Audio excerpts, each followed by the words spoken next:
Hi guys, সবাইকে welcome জানিয়ে শুরু করছি কুক উইথ প্লাবনীর নিউ এপিসোড। আজকের এপিসোডে আপনাদের জন্য থাকছে খুবই ডিলিশিয়াস একটা ডেজার্ট রেসিপি। আর রেসিপিটা হচ্ছে গাজর ও দুধের পুডিং বা ক্যারট মিল্ক পুডিং। চলুন তাহলে কথা না বাড়িয়ে চলে যাই মূল ভিডিওতে। চুলায় একটা প্যান বসিয়ে দিয়েছি, এর মধ্যে ঢেলে দিলাম হাফ কেজি গ্রেট করা গাজর। তারপর দিয়ে দেব হাফ লিটার লিকুইড দুধ। আমি গরুর দুধটাকে আগেই জাল করে রেখেছিলাম।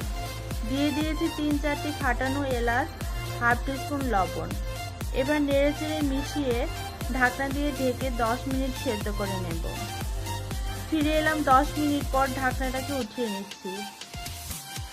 গাজরগুলো সেদ্ধ হয়ে গিয়েছে, আরও কিছুক্ষণ সেদ্ধ করব। এখন দিয়ে দিলাম 1 কাপের একটু কম পরিমাণ চিনি। আর মিষ্টির পরিমাণটা আপনারা আপনাদের আন্দাজ মতো ব্যবহার করবেন। আরও 5 মিনিট সেদ্ধ করে নিলাম। এবার এলাচগুলো উঠিয়ে ফেলে দেব।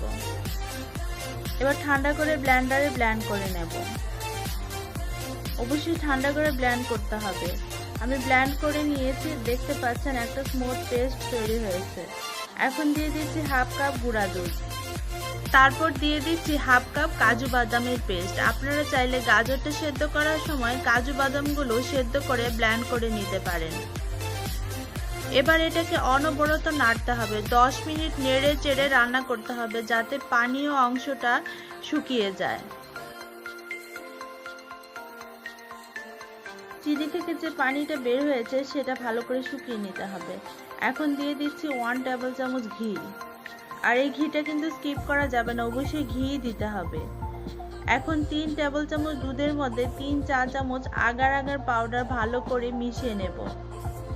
তারপর এটা সেই গাজরের পেস্টটাতে ঢেলে দেব। এবার আরও 4-5 মিনিট অনবরত নেড়ে চেড়ে রান্না করতে হবে। 5 মিনিট রান্না করার পর এটাকে আমি একটা মলে সেট করে নেব। এবার 2 ঘন্টা ফ্রিজে রেখে ঠান্ডা করে নিয়েছি। এবার এটাকে মল্ট আউট করব। মল থেকে ঢেলে নিয়েছি। আরও 2টো ছোট পুডিং আমি ছোট মলে তৈরি করেছি। তো গাইস, তৈরি হয়ে গেল গাজর আর দুধের মজাদার পুডিং। আশা করি এই ইয়ামি রেসিপিটি আপনাদের কাছে ভালো লেগেছে। ভালো লাগলে অবশ্যই লাইক, কমেন্ট আর বন্ধুদের সাথে শেয়ার করবেন। সবাই ভালো থাকবেন, সুন্দর থাকবেন।